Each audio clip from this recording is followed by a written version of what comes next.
Aujourd'hui, j'avais prévu de parler des 4 vérités. J'ai diligemment travaillé hier. J'ai apporté les livres de mes sources que je voulais vous montrer, que je vous montre. Et puis, euh, j'ai oublié d'allumer la bougie avant Zazen. Et comme on est confiné, mais qu'on n'est pas confiné dans nos têtes, je pense que plutôt que parler de la 4e noble vérité, j'aimerais vous parler de la rencontre avec mon maître et de l'oubli, des distractions. Et en fait, il y a eu une chose un peu, une sorte de chassé-croisé. Je suis arrivée au Japon et je me suis installée au temple de Suigakuin, le temple fondé par Maître Moriyama, alors que lui-même était aux États-Unis en année sabbatique. Donc j'ai passé plusieurs mois l'hiver là-bas seule, et puis j'ai entendu parler par les villageois que le maître du temple allait rentrer. Je veux dire que Suigakuin, c'était un endroit où il n'y a ni électricité, ni téléphone, il n'y a rien, et donc on ne peut pas savoir quand les gens arrivent. Et un jour, j'entends le bois fait de façon très traditionnelle. Et je vais voir, et il y avait devant moi, bon, je connaissais pas grand-chose vraiment au zen à l'époque, hein, et j'avais la tête un peu fumeuse parce que j'avais lu plein de choses sur le zen, tout ça. Bon, je suis pas très, comment dire, je ne parle pas tellement là-dedans, mais enfin, à force d'en lire, on finit par avoir la vue un petit peu comme ça, un petit peu étrange. Et donc, je vois devant moi un monsieur avec le crâne rasé, habillé en vêtements de moine, et il me dit « Bonjour, je suis Moriyama ». Et je réalise que le chef du temple arrivait, qu'il était devant moi. Et donc, il entre, il s'installe, c'était son temple. Et, moi, je me dis assez vite, voilà, j'ai rencontré mon maître. Voilà. Et j'étais vraiment bouleversée. Et je dis, mais c'est vraiment un maître, et avec un M majuscule, un A et un I, un T, un E majuscule, tout en majuscule. Et c'est vraiment un maître, et c'est incroyable. Et j'ai passé des mois seule ici, et le maître rentre. Bon, Suigakuin, c'est un endroit très particulier, au fond de la montagne. Vraiment, ça ressemble un peu à ce qu'on lit dans les histoires. Et le maître rentrait, c'était vraiment un maître. Et bon, il y avait d'autres disciples qui allaient arriver, j'étais pas sûre, mais j'espérais vraiment qu'il allait m'accepter et que j'allais pouvoir rester. Et donc, je passe comme ça mon temps, mais bouleversée, vraiment, parce que j'étais partie au Japon et que j'étais là et que voilà, cette rencontre, j'y croyais pas trop, vous voyez, en lisant dans les livres, et alors je l'ai vu et tout de suite j'ai compris, et puis je vivais ça, et avec un maître, donc voilà. Et ça dure 24 heures. Et au bout de 24 heures, je trouve quelque chose. Alors, je me souviens plus quoi. C'est assez vieux, hein. Je me souviens plus quoi. Quelque chose d'oublié, qu'il avait oublié. Je sais plus si c'était comme ça, d'allumer une bougie, ou si c'était quelque chose qui était posé quelque part. Et Moriyama Roshi arrive. Il me dit, ah, j'ai oublié. Et puis, il prend, il me fait un gros sourire et il repart. Et moi, j'étais terrassée. Mais vraiment terrassée. Et je suis partie sangloter dans la montagne derrière le temple en me disant, mais c'est pas possible, c'est un maître et il a oublié quelque chose. Mais et c'était vraiment, tout s'écroulait, quoi. Et je me disais, mais est-ce que je reste, est-ce que je reste pas, est-ce qu'il faut que je cherche un autre maître, est-ce que c'est vraiment un maître parce qu'il peut oublier quelque chose, puis arriver mine de rien, bien, est-ce que c'est mis, j'ai oublié, et puis repartir avec un grand sourire. Bon, alors c'était bien parce que ça m'a servi de seau d'eau froide, vous voyez, pour m'arrêter dans ces espèces de délires zen, de maître de je sais pas quoi comme ça. C'est très mauvais ça pour les occidentaux. Et donc j'ai appris à, eh ben oui, que c'était un maître, vraiment un maître pour moi, et en même temps que c'était un être humain. Et donc aussi quand il oubliait des choses comme ça, en fait ça me faisait rire.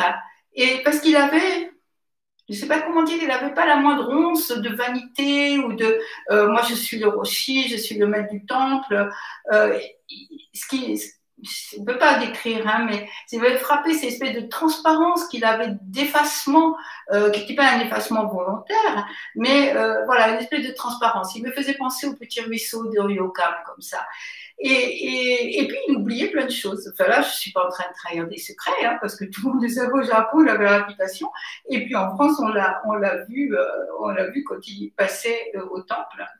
Et par exemple, un jour, on était invité à une grande cérémonie dans un des temples proches.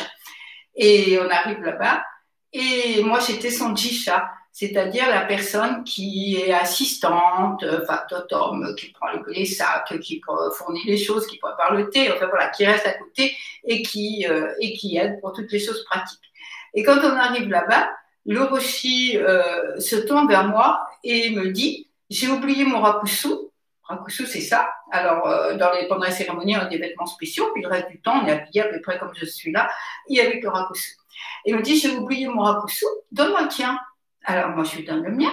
Ce qui fait que toute la journée, tous les chefs de temple arrivaient vers moi et me disaient, oh, Joe-san, vous avez oublié votre rakusu.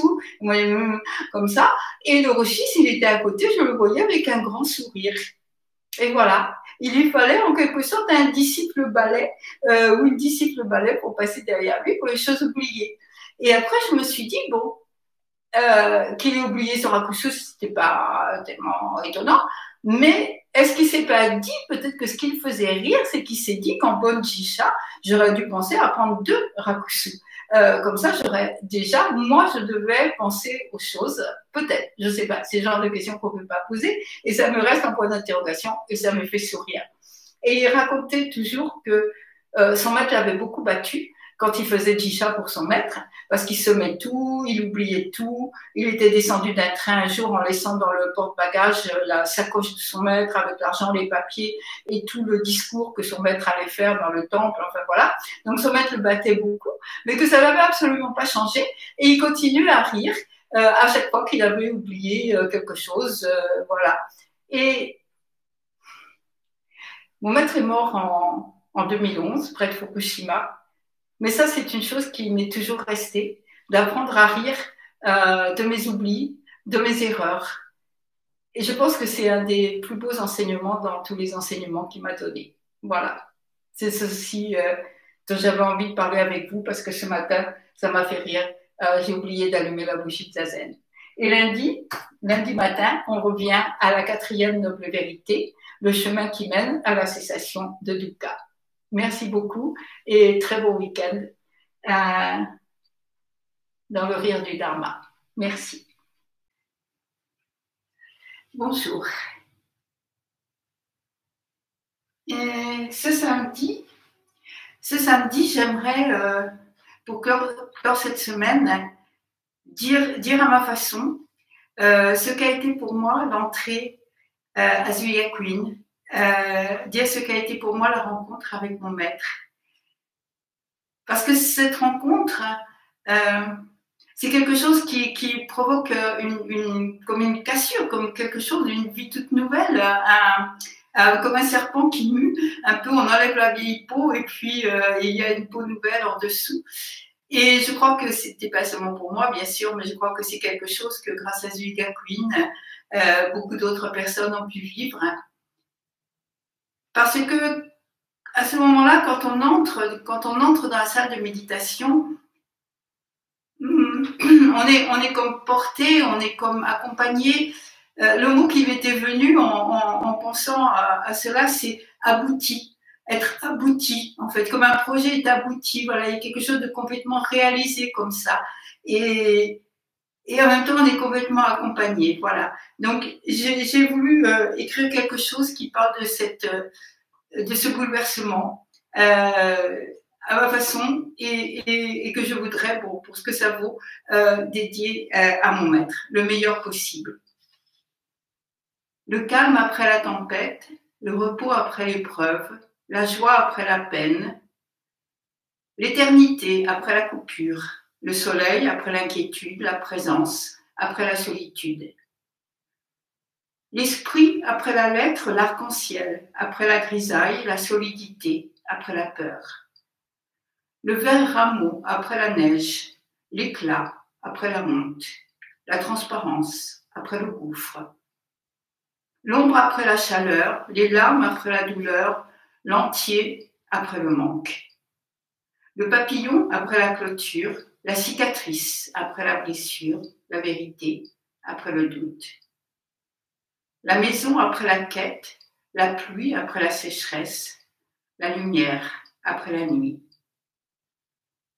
le pied nu qui se pose sur le parquet de la salle fraîche, le silence qui s'emplit d'un murmure d'accueil, le cœur qui redevient entier, une porte dont on ne sait si enfin elle s'ouvre ou se ferme, un manque qui se comble, un instant, l'éternité.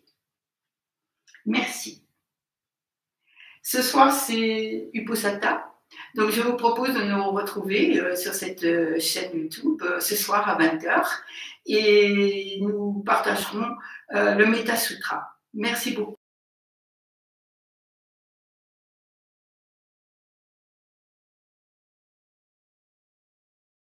Bonjour.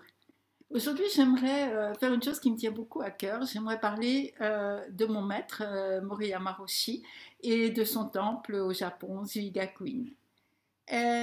Maître Moriyama, donc son nom c'est Moriyama Daigyo Roshi, Moriyama son nom de famille, Daigyo son nom de moine, Daigyo c'est la grande pratique, et Roshi, on a vu, c'est un terme honorifique donné dans notre école qui veut dire vieux maître. Pas vieux seulement en années, mais vieux aussi en sagesse, si on peut dire. Et son temple au Japon s'appelle Zuigakuin.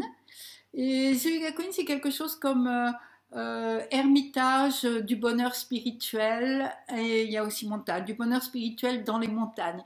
Et c'est un nom qui convient parfaitement. Et ok, je vous y emmène. On prend le train. On prend le train à partir de Tokyo, par exemple, et puis on s'enfonce vraiment. Au début, c'est tout plat, puis on rentre vraiment dans les collines, et puis après dans les montagnes, avec des vallées très étroites, comme on trouve dans le centre du Japon. Et au bout de 2 heures environ, on arrive dans une petite ville qui s'appelle Otsuki. Otsuki, c'est la grande montagne, pardon, la grande lune. Et cette ville est tout enserrée dans les montagnes. Et là, on prend un tortillard, je crois qu'il n'y a pas d'autre mot, un tortillard pour aller au village suivant. C'est vraiment un tout petit train avec une seule voie comme ça. Et on arrive au village suivant qui s'appelle Hatsukari. Ça va avoir quelque chose avec la chasse, donc je ne sais pas exactement la signification. Mais à Hatsukari, on descend. Et là, il y a une grande rue. Et ça croise une route nationale, et puis c'est tout. Et puis autour des montagnes, et puis en bas des montagnes, beaucoup de rizières. Et là, quand vous arrivez, que vous commencez à chercher, en fait, les gens de Hatsukari, ils voient un étranger ou une étrangère, et tout de suite, ils vous indiquent le temple, parce qu'ils savent que c'est là que vous allez, étant donné qu'il n'y a absolument rien d'autre dans le village. Donc, on commence. On traverse la grande rue, on traverse la route nationale, et puis on prend une petite route qui devient un sentier. Il y a encore un tout petit hameau. Et puis on marche, on s'enfonce dans la montagne, on suit une sorte de rivière qui se transforme en torrent facilement à la saison des pluies. Et puis on s'enfonce encore, et puis on voit plus rien, il n'y a plus que des arbres et Kinoki, des grands arbres avec un très bon bois qui sent très bon. Et puis au détour, à un tournant, on voit le temple. Plus exactement, on voit un assez grand bâtiment.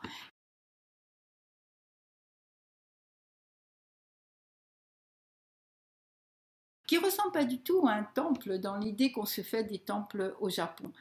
Et d'abord, le bâtiment principal, c'était une ancienne ferme. Et on l'avait donné au Roshi, elle était à 200 km à peu près de là. Et vous savez, avec ses constructions en bois, on l'avait démontée comme un Lego, comme ça, et puis on l'a remontée sur le terrain qui avait été donné par une personne du village.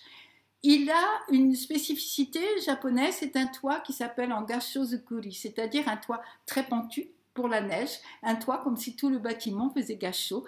C'est comme ça qu'on appelle ce genre de bâtiment au Japon. Et puis de là, il y a une sorte de petit couloir couvert qui va à un deuxième bâtiment qui est la salle de méditation elle-même. Vous allez voir sur les photos. C'est donc loin de toute habitation. Et il n'y a rien. Je veux dire, c'était un petit peu l'idée de Moriyama Roshi, parce que Moriyama Roshi, il dit 2 choses. Don't care small things. Vous occupez pas des petites choses. Alors ça, les petites choses, ça couvre absolument tout. Et chaque fois que j'essaie de lui dire, mais Roshi, ça, c'est pas une petite chose. Don't care small things. Voilà. Donc, il n'y a vraiment rien. Et puis, l'autre chose, c'est no. Voilà, non, c'est tout. Donc quand il s'est installé là, il n'y a pas d'électricité, il n'y a pas de téléphone. Même maintenant, il y a eu à un moment un téléphone satellitaire, mais ça n'a pas du tout marché, donc voilà, ça a arrêté. Il y a de l'eau parce qu'il y a cette rivière à côté et il y a un système de tuyaux qui l'amène jusqu'au temple, alors glacial, glacial, petit ruisseau de montagne, et puis qu'on coupe l'hiver pour pas que les tuyaux explosent.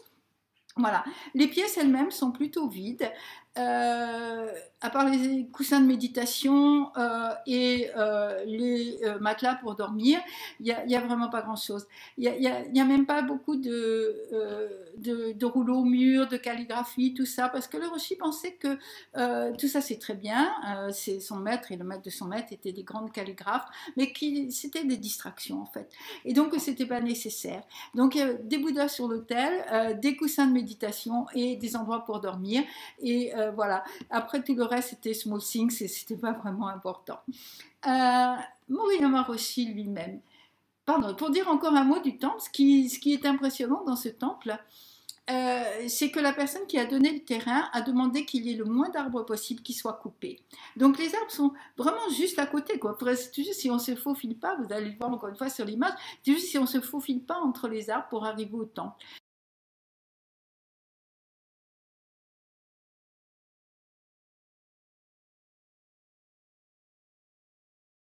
Ce qui fait qu'au Japon, où déjà, alors bon, je suis pas bonne en géographie, c'est une sorte de longitude ou d'altitude, je sais pas, mais où déjà la nuit tombe très tôt, la nuit tombe à 18 heures pratiquement toute l'année, il n'y a pas de grandes soirées ou de petites soirées, la nuit tombe très tôt.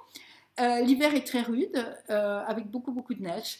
De décembre à avril, il y a vraiment beaucoup de neige et de chutes de neige. Et donc, il fait très sombre dans ce temple, encore plus en hiver. Et on a juste des lampes à pétrole pour la lumière. Et bon, peut-être j'en parlerai quand je parlerai de mon séjour, là je voudrais parler de mon maître, mais vivre dans l'obscurité, vivre sans électricité, c'est une expérience pendant des années, comme ça c'est une expérience qui change radicalement beaucoup de choses. Ok, donc je reviens à Moriyama Roshi, son parcours. Il a déjà une spécificité pour le Japon, c'est qu'il n'est pas un fils de temple. Voyez-vous, depuis l'époque Meiji, euh, les moines, enfin les chefs de temple ont le droit de se marier, donc ils sont mariés et le temple va au fils aîné, au mari de la fille aînée s'il n'y a pas de fils aîné en général, mais voilà. Donc c'est succession. Et je veux dire que 95% peut-être, je parle des hommes, des chefs de temple, sont mariés et donc sont des enfants de même d'un chef de temple. C'était pas le cas de Moriyama Roshi, ce qui est déjà très rare au Japon. Il est entré dans l'université de l'école Soto. Après, il était dans une autre université où il étudiait la philosophie. Et puis un jour, Naori Roshi, qui allait devenir son maître, est venu faire un exposé. Et le Rocher a été tellement frappé par cette personnalité, parce qu'il a dit et tout, qu'il est allé le voir et qu'il lui a demandé, c'est vraiment comme dans les histoires, vous voyez, il est allé le voir et il lui a demandé d'être son disciple, et il est devenu son disciple, et de là, il est entré dans tout le cursus de l'école Soto, à savoir passer 3 ans dans l'université de Komazawa de l'école Soto, et puis ensuite aller à Eiichi et aller aussi à Sojiji, etc. Euh, il a eu l'occasion pendant son deuxième séjour dans les temples, parce qu'en fait on passe peu de temps avec son maître, il vous rase la tête et puis il vous envoie au temple pour être éduqué en quelque sorte là-bas. Il a eu l'occasion d'être pendant plusieurs années le jisha, c'est-à-dire l'assistant, le secrétaire, assistant, etc., de Niwazenji. Niwazenji, il est très connu pour nous parce que c'est lui qui a donné la transmission aux disciples de Deshimaru Roshi après la mort de Maître Deshimaru.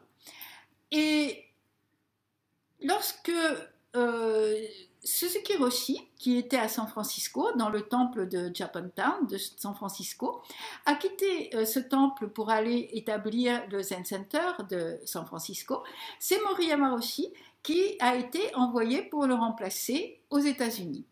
Alors c'était une chose extraordinaire pour lui parce que c'était les années 60, la fin des années 60, le début des années 70, c'est-à-dire la grande période hippie à San Francisco.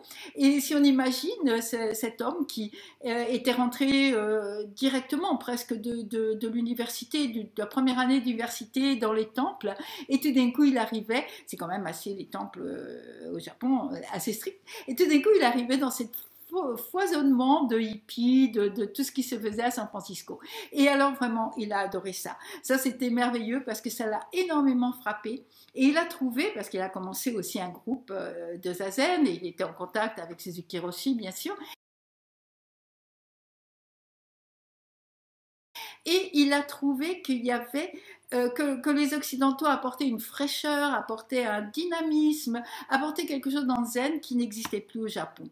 Il est resté 2 ans à San Francisco, il a rencontré plein de personnes, etc. Il est ensuite rentré au Japon. Tout ça se fait à la demande des maîtres, hein. C'est pas des choses qu'on décide, on décide pas grand chose soi-même quand on est disciple. Et là, il a demandé à Niwazenji et à son propre maître, Noiri Roshi, de pouvoir fonder un temple. Ça l'avait tellement touché ce qu'il avait vu à San Francisco, qu'il souhaitait quitter un petit peu enfin pas un petit peu, quitter complètement le cursus habituel des temples japonais et établir dans la montagne un temple qui serait uniquement un temple de pratique.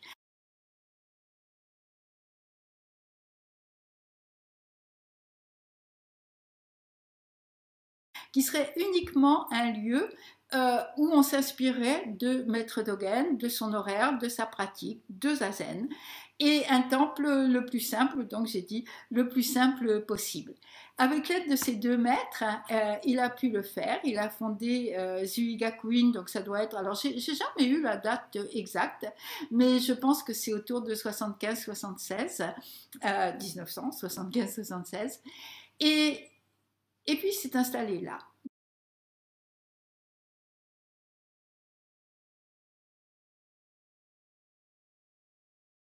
Voilà. Donc, au fond de la montagne, dans ce temple où il n'y avait rien, mais où il y avait, et c'est ça ce qui fait la deuxième spécificité de Maître Moriyama, c'est qu'il accueillait toutes les personnes. Il accueillait aussi bien les Japonais que les étrangers. Et ça, c'est pas du tout une donnée au Japon. C'est très difficile d'être étranger, d'être non japonais au Japon. Et il accueillait aussi bien les hommes que les femmes. Ce qui importait pour lui, c'était que quelqu'un ait vraiment la volonté de pratiquer. Bon, je dois dire que pour vivre à Zuikakuin, entre l'horaire de Maître Dogen avec lever entre 3h30 et 4h moins le quart du matin, plus le froid total qu'il y faisait, parce qu'en fait il y a un poêle, il y a un petit poêle dans une des pièces, et puis les autres pièces il n'y a absolument rien, et avec des, vous savez, des portes comme ça en bois qui bougent, enfin qui ne ferment pas du tout, voilà. Donc à peu près ce qu'il fait dehors, à 2-3 degrés près, il le fait dedans. L'obscurité dont j'ai parlé, enfin voilà, et puis le fait que c'est un temple qui, contrairement au temple japonais habituel, c'est pour ça qu'il ne faudrait pas utiliser le mot temple, en fait c'est un monastère ou un ermitage, c'est pas le lieu parce qu'il y avait quand même beaucoup de personnes, mais monastère, ce serait le mot. Parce qu'un temple au Japon, c'est un lieu en ville où il y a un chef de temple qui reçoit ses paroissiens, on va dire. Souvent, il y a des zazen pour les enfants ou pour les plus âgés le dimanche, et puis qui fait les cérémonies de funérailles surtout. Et donc, il y a un cimetière près du temple. C'est très bien, c'est indispensable. À Hatsukari, il y avait un temple comme cela. Mais ce que le Roshi souhaitait faire, c'était vraiment un monastère basé sur le zazen. Donc c'était un lieu, il y avait beaucoup de zazen, beaucoup de zazen, beaucoup de zazen, et donc qui vivait de peu de choses. D'une part les dons que faisaient les laïcs, donc il y avait bien sûr beaucoup de personnes qui sont venues auprès du Roshi, qui ont reçu un rakusu et qui passaient et qui faisaient des dons, comme on le fait à la demeure sans limite, un petit peu, il y a un plateau sur l'autel et puis les personnes font des dons. Euh, et puis l'autre chose, c'est de garder cette pratique de passer avec son bol. Je l'ai dit déjà l'autre fois quand j'ai dit que moi-même je venais avec mon bol. Donc de passer dans les villages.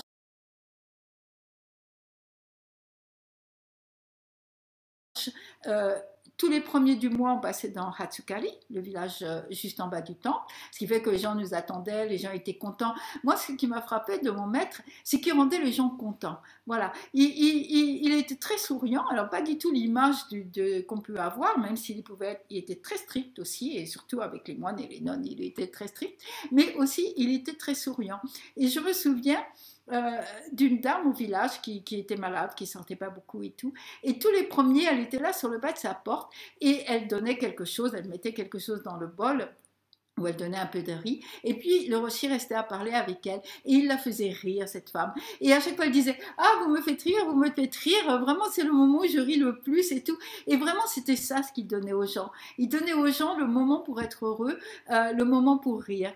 Alors, voilà, ça m'a beaucoup touchée. C'était la compassion en acte et pour lui, c'était la compassion par le rire. Voilà. Et il prenait soin des gens, il prenait soin des gens du village, il allait leur rendre visite en dehors de ce moment de Takahatsu. Et après, on allait dans d'autres villages autour. Et bon, ça aussi, c'est... Bon, bien sûr, au temple, j'ai accumulé, si je peux dire, des expériences bouleversantes, mais je ne voudrais pas parler de moi aujourd'hui, je veux vraiment parler de mon maître. Donc voilà, donc il nous a reçus, il nous recevait. Parfois, on était... Bon, l'été, il y avait beaucoup de personnes qui venaient, qui passaient, mais de moines ou de nonnes qui restaient, on était assez peu nombreux. On était en général entre peut-être 3 ou 4 moines ou nonnes, suivant les cas. Le plus souvent des moines. C'est vrai qu'il y a plein de choses que je n'ai pas vues parce que je n'ai pas été élevée, entre guillemets, par des nonnes, mais le plus souvent, c'était des moines qui étaient là. Voilà. Aujourd'hui, je voulais exprimer ma immense gratitude pour le maître parce que vous savez, c'est comme ça la gratitude, ça commence comme ça. Quand le rocher est revenu, et au début, on était juste deux avec lui. Et moi, je me souviens qu'un soir, vraiment clairement, je me souviens qu'un soir pendant Zazen, je me suis dit, mais quand même, j'habite dans ce temple depuis plusieurs mois.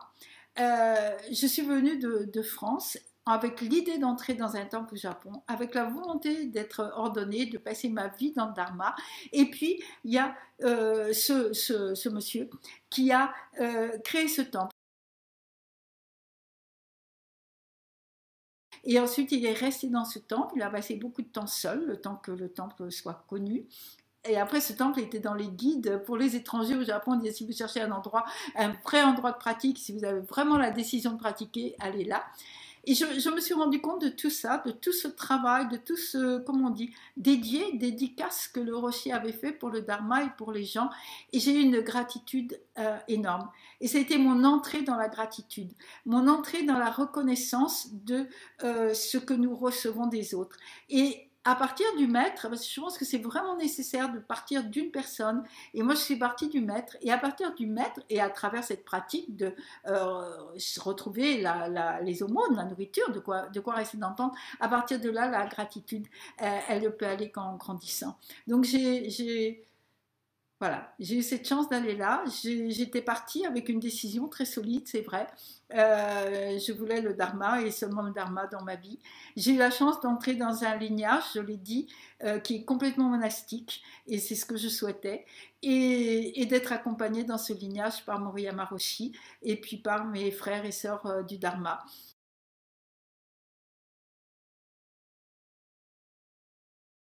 Et voilà, donc je veux partager avec vous cette vie de Moriyama Roshi qui a été une vie entièrement dédiée au Dharma. À la suite, après que je sois déjà rentrée en France, Moriyama Roshi a été nommé Sokan, c'est-à-dire responsable de l'Amérique du Sud. Donc il est parti à Sao Paulo, et il m'a fait venir au début pour l'aider pour toutes les histoires de langage, pour régler des choses, etc. Il a construit un nouveau temple là-bas aussi à Sao Paulo, et il y a passé ensuite à Sao Paulo, puis dans le sud du Brésil, un certain nombre d'années.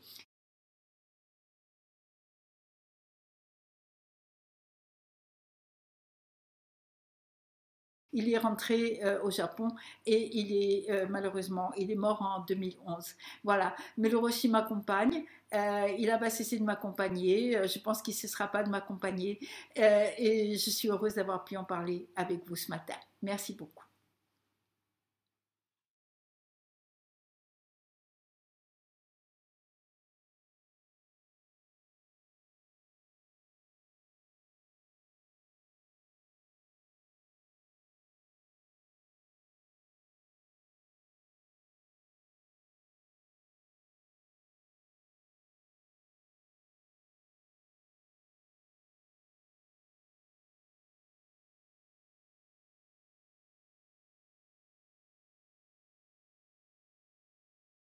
Alors, je viens de regarder rapidement la vidéo que j'ai enregistrée sur Zuigakuin et mon maître, et je trouve qu'elle est toute décousue en fait. J'avance, je recule, etc. Mais je la laisse comme ça, j'ai pas envie de la refaire, j'ai pas envie de faire quelque chose de bien cadré, j'avais pas envie de la présenter, j'avais envie de parler spontanément, comme ça, avec le cœur, même s'il y a des choses qui sont oubliées, sans doute j'en reparlerai, et j'avais envie surtout de parler de la gratitude, parce que la gratitude pour moi c'est la porte d'entrée dans le dharma, et bien sûr avec Zazen, et puis aussi je le raconterai sûrement avec être Tenzo dans un temple.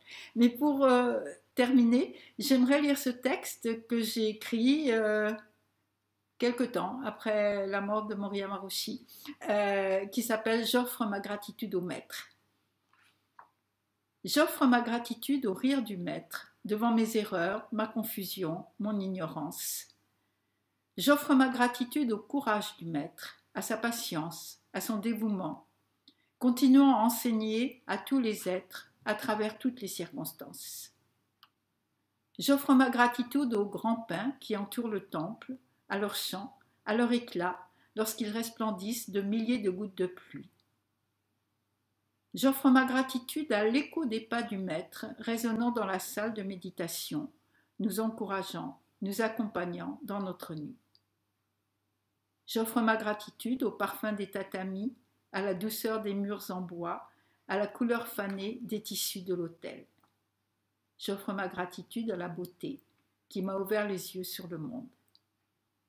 J'offre ma gratitude à l'écho des paroles du maître qui chuchotent dans mon cœur, me montrant encore et encore le chemin de la compassion.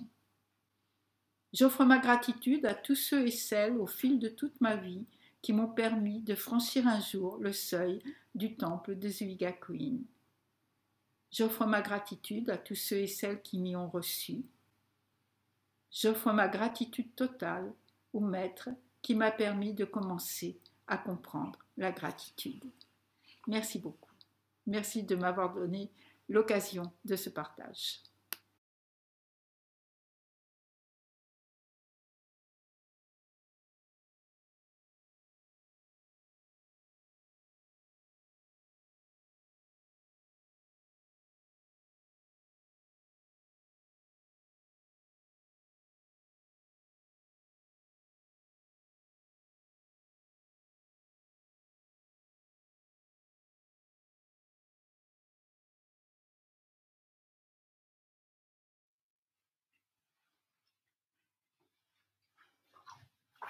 Bonsoir. Ce soir, c'est une journée, une soirée spéciale pour nous, pour moi, pour la Sangha, puisque c'est une commémoration. C'est le 10e anniversaire de la mort de mon maître, Moriyama Roshi. C'est du temps qui passe et puis aussi le temps qui ne passe pas. La permanence qui se manifeste et la pratique qui continue. J'ai écrit quelque chose, c'est pas un texte vraiment, ce sont des pensées, des choses qui sont venues et que je souhaitais partager avec vous ce soir. La présence du maître, la voix du maître. Je me souviens que quand je suis rentrée en France, je me suis sentie très loin de Moriyama Roshi, de mon maître. Et j'ai pensé à ce qui se passerait s'il mourait. Et je me suis dit à ce moment-là que si je ne pouvais pas le voir dans chaque arbre de la forêt, dans chaque feuille de chaque arbre, dans chaque brin d'herbe, c'est que je n'avais rien compris. Non pas à son enseignement, mais à ce qu'il était lui et à ce que j'étais moi. À travers le bruit de la pluie, la fleur qui tombe, les journées grises, la flamme de la bougie, la paix de la méditation, le geste d'offrande de l'encens, appris, répété, et puis évident, gâchot, la présence du maître ne s'efface pas. La voix résonne dans la tête, dans le cœur, dans le souffle. La voix du maître ne s'éteint pas. Chaque syllabe des sutras, qu'elle soit dite ou chantée, l'est à travers mon maître. Chaque son de cloche, chaque battement du mokugyo, le poisson en bois, chaque mot du dharma porte sa voix. Il m'éveille. Ce ne sont pas des souvenirs, mais un écho, une résonance, de cœur à cœur, une présence vivante. Le rire de mon maître.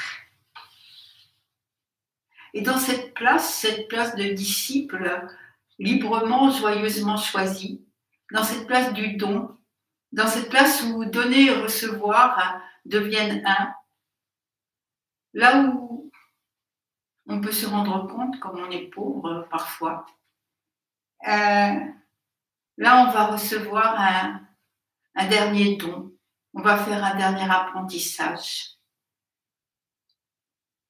C'est le dernier, petit à petit, c'est le dernier don du maître. Savoir que notre cœur, en fait, n'a pas de limite autre que celle que nous posons. Gratitude. L'impermanence se manifeste, la pratique continue.